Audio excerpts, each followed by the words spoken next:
Being a pop star has its pros and cons like most jobs in this world, but before I state some of them, I want to clarify that firstly, I don't view what I do as a job, and I secondly don't really view myself as purely a pop star. I'm just using that terminology specifically for this piece of writing. I've always been delving into different creative zones adjacent to music. Building out an entire album rollout obviously constitutes immersing yourself in many different mediums, but now more than ever I feel a pull away from music and into other realms. Unfortunately, this probably means I describe myself more as a creative, gross, or plain and simply put, an artist. However, for the purposes of this piece, I'm focusing purely on the realities of being a pop star because it was my original dream, because it's the role in my life I have the most experience navigating, and because it's also the most ridiculous one. One of the main realities of being a pop star is that at a certain level, it's really fucking fun. You get to go to great parties in a black SUV, and you can smoke cigarettes in the car and scream out of the sunroof, and all that cliché shit.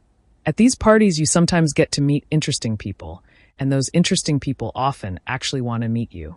You get to wear fabulous clothes and shoes and jewelry that sometimes comes with its own security guard who trails you around the party, making sure you don't lose the extortionate earrings sitting on your lobes, or let some random person you've just met in the bathroom try on the necklace around your neck that is equivalent to the heart of the ocean.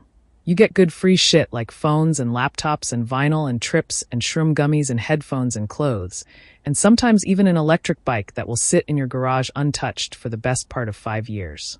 You get to enter restaurants through the back entrance and give a half smile to the head chef, who probably hates you, and the waiters, who probably hate you too, as they sweat away doing an actual real service industry job while you strut through the kitchen with your 4 best friends who are tagging along for the ride.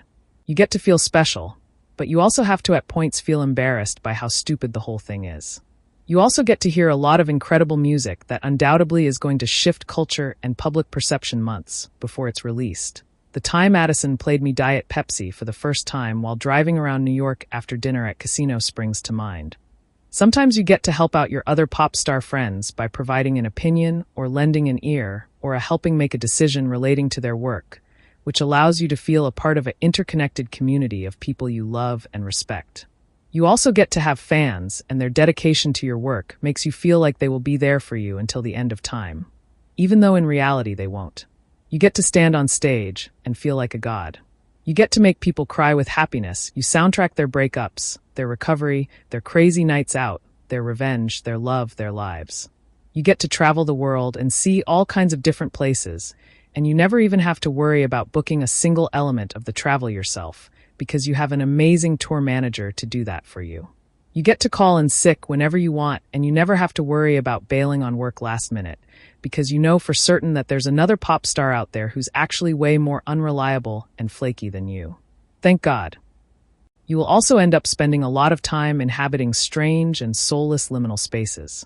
Whether it's the holding area of the event you're about to enter, the airport lounge, the visa office, the claustrophobic tour bus, the green room with no windows, the underneath of a stage, or the set build of a photo shoot or music video you're on, you are often caught in the in-between. You're in transit. You're going somewhere, but the journey itself takes up the majority of the experience. When Rachel Sennott came to shoot her scene in our upcoming film The Moment, she was overnight in a van straight from the front row of the Balenciaga show in Paris to the back doors of a warehouse in London's Docklands. She was bundled up with blankets and pillows and shipped directly to us like a package. The journey took all night, but she was only on set for around an hour.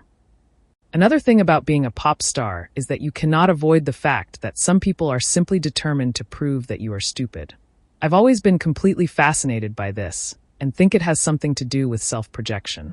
Being a pop star has always been partially about being a fantasy, and obviously the fantasy is decided mostly by the consumer. Marketing and strategy and packaging and presentation can do its best to guide a viewer to the desired outcome, but at the end of the day the consumer gets to decide whether a pop star is a symbol of sex, or anarchy, or intelligence, or whatever else they wish to see. Sometimes people don't like to be lumped in with general consensus. They like to go against the grain of public opinion, and that's when a totally opposite defiant stance is born. Instead of she's a sex symbol, it becomes she's a whore. Instead of she's anarchic, it's she's a fucking drug addict. Instead of she's intelligent, it's she's pretentious and said a whole load of nothing. And so on and so on. I find that this is often where the stupidity narrative can be born. I've always wondered why someone else's success triggers such rage and anger in certain people, and I think it probably all boils down to the fact that the patriarchal society we unfortunately live in has successfully brainwashed us all. We are still trained to hate women, to hate ourselves, and to be angry at women if they step out of the neat little box that public perception has put them in. I think subconsciously people still believe there is only room for women to be a certain type of way, and once they claim to be one way they better not dare grow or change or morph into something else. Also, people obviously want the clicks, and an opposite stance is more likely to get that. When I joined Substack, there were a flurry of think pieces and questions as to why. Some people theorized on the desire for long-form content and a deeper connection with a fan base. Some people were just purely excited. Some people suggested I might be heeding the advice of my record label in an attempt to be omnipresent across all platforms. Some people were surprised I even had enough brain cells left to write because of all that partying I do. The truth is I've always loved writing, so why the fuck not? I felt generally welcome to the community, but also did see the small wave of people being annoyed I'd broken down the walls of my box. They were determined to keep me in the box, or should I say the brand, of the party girl who smokes cigs, does coke, loves the color green, and has the capacity for nothing else. To them, I'm a silly little idiot, because that's what they desire me to be. I guess sometimes that's just part of the deal. Sometimes being a pop star can be really embarrassing, especially when you're around old friends of family members who have known you since before you could talk. The discrepancy in lifestyles becomes more and more drastic the more successful and paranoid you become. As a British person, the longer you stay in LA, the more you lose touch with the realities of certain things. But that's why being a pop star can also be seriously humbling too, especially when your old friends mock and ridicule you for caring about something absolutely pointless. In ways, being a pop star makes me think about the person I used to be compared to the person I am now. How is that person different? Or is she still the same? A couple of weeks ago, young Lean came for dinner at my house, and we were discussing some industry-adjacent friends of ours, and whether we felt they had changed after their successes in their certain fields. The next day my brain was stewing, and so I texted him to ask him whether he thought I had changed. I knew he would be honest because he always is, and I know he sees through everything, all the persona and all the facade. He is probably one of the wisest people I know. I'm sat there waiting for his response, and the 3 speech bubble dots kept appearing and disappearing on my phone screen, which was sending me into a total spiral. When he finally pressed send, his message said that he thought I had not changed from the person he knew when we were younger, and that he didn't think I would in the future, but also that I definitely do have yes people around me that blow smoke up my ass. I said I could see the truth in that, but luckily he went on to say that generally speaking I'm too British and self-deprecating to actually believe any of the wild compliments that yes people might pay me, so I was probably safe. My final thought on being a pop star is that there is a level of expectation for you to be entirely truthful all the time. Over recent years, some people seem to have developed a connection between fame and moral responsibility that I've never really understood. All my favorite artists are absolutely not role models, nor would I want them to be. But maybe that's just me. I want hedonism, danger, and a sense of anti-establishment to come along with my artists because when I was younger I wanted to escape through them. I don't care if they tell the truth or lie or play a character or adopt a persona or fabricate entire scenarios and worlds. To me, that's the point, that's the drama, that's the fun, that's the fantasy. I'm ending the essay with a link to one of my favorite Lou Reed interviews. Is it performance? Is it truth? Is it lies? Who fucking cares? In my opinion, it's just funny and cool.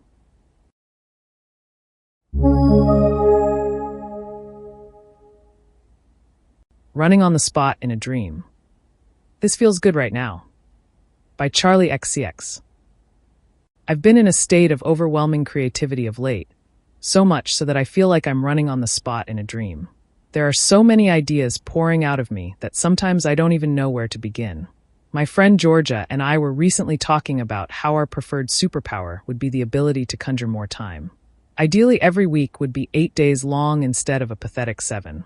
This would hopefully allow for us to live out all our creative fantasies with ease and still leave time for us to rot a day away in bed if we happen to be hungover, which in my case is highly likely. Feeling creativity in abundance is such a fucking blessing and relief. It doesn't even matter if the ideas are good or not. It just feels euphoric to feel the fountain flowing again. After my previous album, Brat, I had this feeling that I wouldn't be able to make music anymore. When I vocalized this, George said, "Yeah, but you always feel this way. We all do." And he's right, we do, but it felt so potent this time, sort of like being hit by a truck and left on the side of the road to bleed out. I find when there's such an influx of joy and passion and vitality in creating an album, the songs, the visual language, the packaging, the live show, the performance of the whole thing, there is naturally a feeling of emptiness that follows once it's out in the world. Perhaps the giving birth analogy applies, but I've never done that, so I wouldn't really know. In my mind, you get pregnant, you grow the baby, you carry the baby, you give birth to the baby. People want to meet the baby, and then you have to spend your time keeping the baby alive and caring for it eternally. But what if birthing the baby in part makes you lose your uniquely intimate connection to it, and therefore changes your purpose slightly? What if you don't want your entire life to be about one damn baby? Obviously, to most people, a baby is not the same as an album, but to me it kind of is. Creating art is my one true love that I will never desert, and no matter how rough things get, I'll always be there standing by its side. Clearly, I'm not ready to be a mother.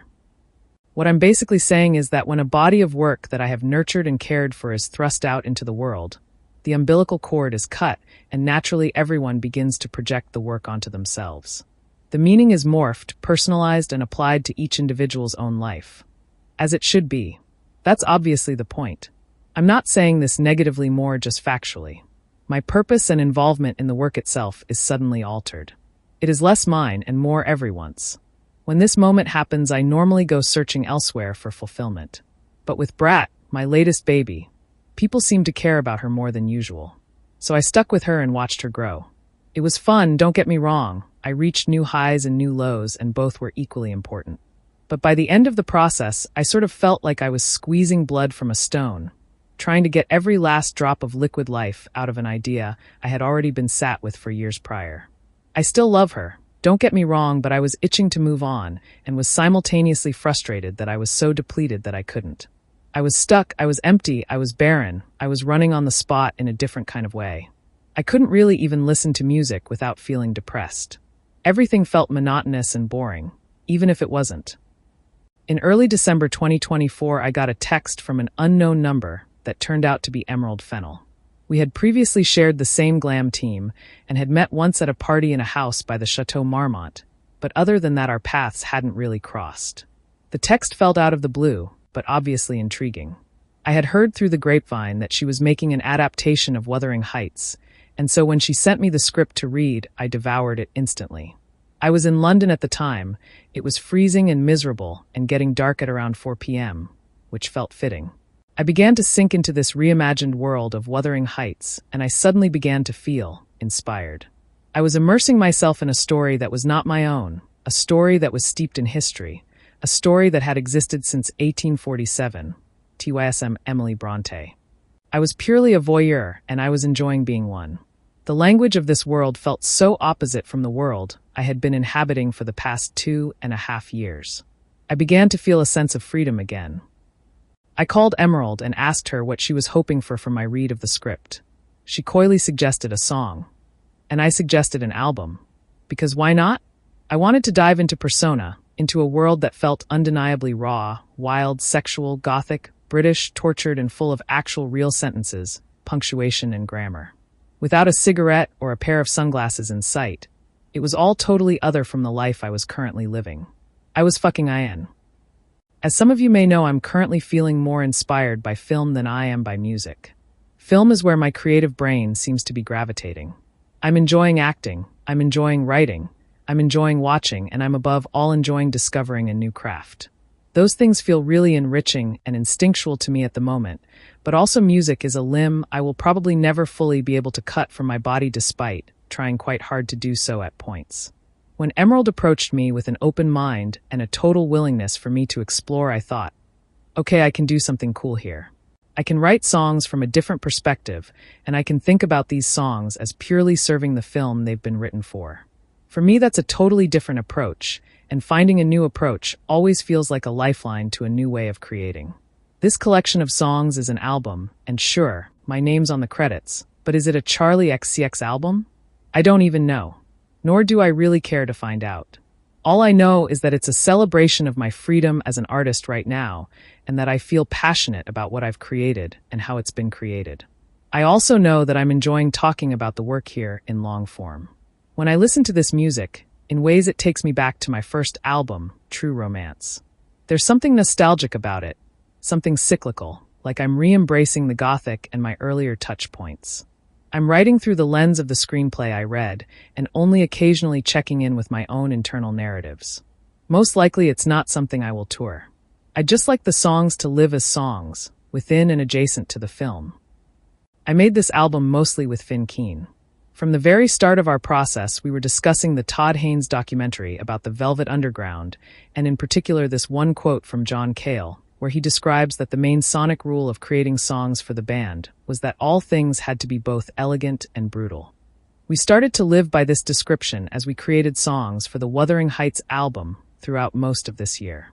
Finn came with me on tour, and we rented a studio space most days. During one recording session in Austin, the seeds of House were born. At first, we weren't really sure what the song was. We kind of put it in a drawer and didn't look at it for a while.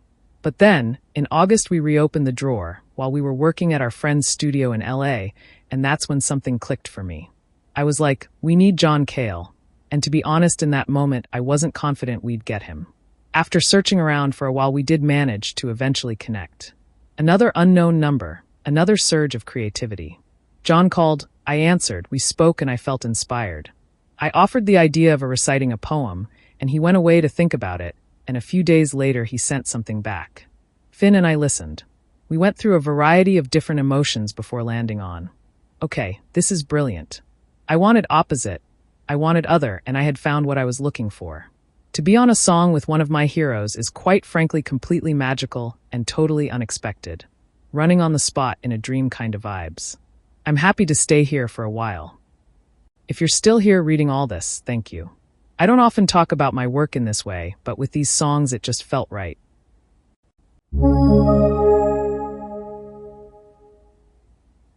The Death of Cool by Charli XCX. In the summer of 2023, I wrote a song called 360, which ended up on my 6th studio album, Brat. At the end of each chorus I sing the line, I'm everywhere, I'm so Julia, in reference to actress, artist, and muse to Josh Safdie, amongst others, Julia Fox. I always loved this line firstly because it plays into the focus on internet culture, which perseveres not only throughout this song and album, but throughout my entire career, and secondly, because in a way it's oxymoronic. Whilst Julia is undoubtedly famous, she is inherently tied to elements of the underground.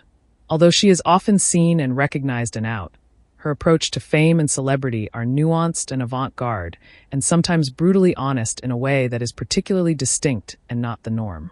So yes, she's everywhere, but she's everywhere for a certain crowd. She is not Target or Amazon or McDonald's, but she could quite possibly be your favorite reference baby, even if you don't realize it.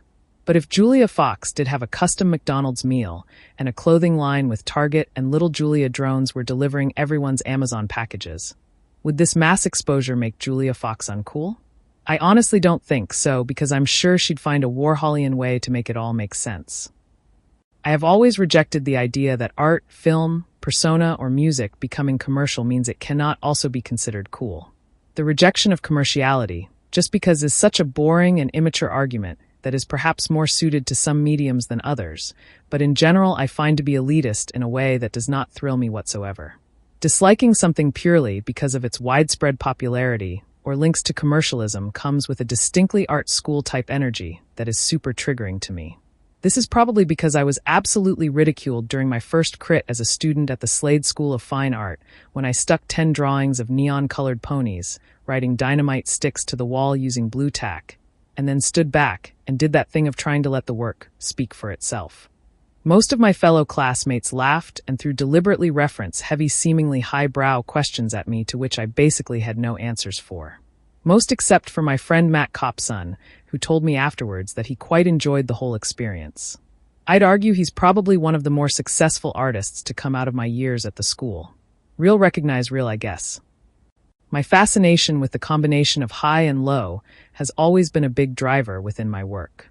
People who are interested in things deemed as highbrow or high art or left of center seem to feel that undercutting art with something lowbrow or mass-produced degrades the work, and people who are more interested in things deemed as low art or popular, or utilizing a directness in language seem to find the acknowledgement of theory or history as pretentious. I enjoy the in-between space that this creates. There's definitely something antagonistic about it, and whilst I like that my work can sometimes lead to these sorts of conversations, and yes, sometimes shock tactics are funny to me and bring me joy, the integrity of the initial work always has to come first for me to be truly interested in the work itself. If creating something does not come from a truthful and meaningful place within the artist, if it doesn't in ways where it's heart on its sleeve, then in my opinion the work is totally fucking DOA. The apex of cool and commercial has always been interesting to me, and I have always mused over the point at which something cool dies and is rejected by the initial group of people who made it desirable and aspirational in the first place. Before I go too much into that, let me just state that of course I would much rather be considered cool by a select few group of people than known by everyone. And yes, I know it's inherently lame to care about that kind of stuff, but I'm just being honest. My penchant for coolness probably points to my deep-rooted insecurity, or perhaps I'd even go as far as calling it a fear of being boring. To be boring is to die right there on the spot. Give up, give in, go home, stay home, end it all. Boredom is something I dread to feel and dread to inflict on others, and therefore I guess that means I equate coolness to being fascinating and interesting 24/7. A 365 party girl was born. A few years ago, I went to see a friend of a friend's band perform in London. The show was fine, sold out. The crowd were relatively engaged, but at the same time something was missing. I went home and felt weirdly depressed after the show. The next day I called up a cook to express how I was feeling, and as we spoke on the phone I began to realize that I felt depressed because what I had witnessed had felt really safe, really nothing, and honestly kind of boring. He laughed, and I think found it funny that I was so bothered by the feeling the show had left me with, and we discussed why this was. I said there was no spark, no magic, no distinction, but people were still enjoying it, and I don't judge them for that. That last part was obviously not true. I was totally judging them, to be honest. What we watched was technically good, don't get me wrong. It was functional and running smoothly, but there was just absolutely no style. The audience watching didn't feel like they belonged to a community that was unbelievably important to them. There was no sense of rabid fandom. It was just people standing and watching and bopping along. They were present, but equally not really there at all. It felt like they decided to pop to the show on a whim and check it out. The whole thing was one big shrug with a huge air of indifference. Everyone felt unaffected. Everything felt vague. It was not cool. Watching this show was a pivotal moment for me in terms of the way I thought about coolness. This show taught me that coolness is something I value, because without it everything sort of feels random and nondescript. The second you apply a something for everyone approach to art in an attempt to deliberately appeal to more people, that, in my opinion, is the moment that coolness dies. That is the death of cool. However, on the flip side, I find that when something that starts off as specific and niche and a true expression of a person then becomes popular, it still has the potential to suffer a death of its initial cool, but not because of popularity alone, more because of the things that sometimes happen en route to popularity. I feel like I experienced this firsthand with Brat. After releasing the album into the world, in ways the narrative was no longer in my control. Sometimes that was fun and exciting, but other times I would find that people would boil the ethos of the album down to something that just wasn't anything to do with it at all. It began a game of he said, she said. Other people's interpretations began to become fact. Brands began to adopt a visual aesthetic that was clearly tapping into the album's aesthetic, but each time would get it slightly wrong, slightly off. The more time passed from the album release, the more and more bastardized the representations of the album became. These representations were replicated and reproduced and deemed as truthful. This is when I feel that things become broad, things become passé, things become boring. But you know what, who knows? Maybe I need to face the boredom and sit in the silence? Maybe I'm trying too hard? Maybe I'm moving too fast? Confusion is sometimes cool anyways, and maybe it's cooler to have a Salvador Dali fake than a Salvador Dali original? I remember in the middle of the Brat album cycle, one of the vinyl plants accidentally printed 10,000 copies of the album using the wrong hex code, resulting in a load of albums in the wrong shade of green. That in itself felt inherently Brat, a bastardized version of the album born from a mistake, but kind of a good one. Maybe if you spin it in the right kind of way with the right kind of confidence and a baseline level of taste, anything can be cool. Maybe cool can live forever.